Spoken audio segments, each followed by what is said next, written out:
C'est officiel, les États-Unis entrent en guerre. Une nouvelle qui inquiète Thomas. À 22 ans, il redoute les conséquences sur l'avenir.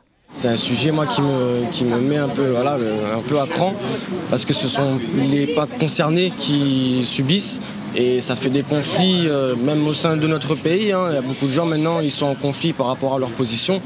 Alors qu'au final, ce sont des innocents qui prennent tarif. Bon, c'est une demi-surprise, je pense que tout le monde s'y attendait. Et bon, maintenant, savoir comment ça va s'arrêter et quand ça va s'arrêter. Que la France soit impliquée directement, je ne pense pas. Par contre, qu'on soit impacté, notamment sur le prix du pétrole, je pense qu'il y a des risques. Oui. 10 jours après la première offensive d'Israël sur Téhéran, le conflit prend un tout nouveau tournant.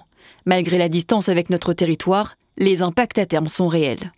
Le premier type d'impact est stratégique puisque notre allié le plus proche est à Diego Garcia. Ce sont les Américains et les Britanniques qui ont une base là, qui est une base avec des missiles nucléarisés. Et donc c'est de Diego Garcia que les tirs peuvent donc se faire, ou en tout cas que décollent les bombardiers. Ça va être aussi sur le contexte d'incertitude qui fait toujours, la plupart du temps, se replier tous les investissements, les emplois, la croissance, enfin tout le champ économique. La flambée des prix, un sujet loin des préoccupations d'Arash Kaladbari. Il pointe surtout du doigt l'inégalité de ces guerres, un conflit qui bafoue le droit international.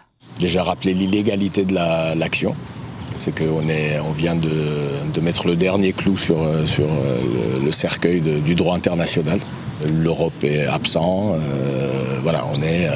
on est face à des pays dont Israël est tout de même condamné pour crimes de guerre. Ce qu'on voit à Gaza est plus que choquant, et encore plus le silence des nations. Jusqu'où ira l'escalade, difficile à dire. Ces premiers bombardements américains auront des conséquences éternelles, promet l'Iran.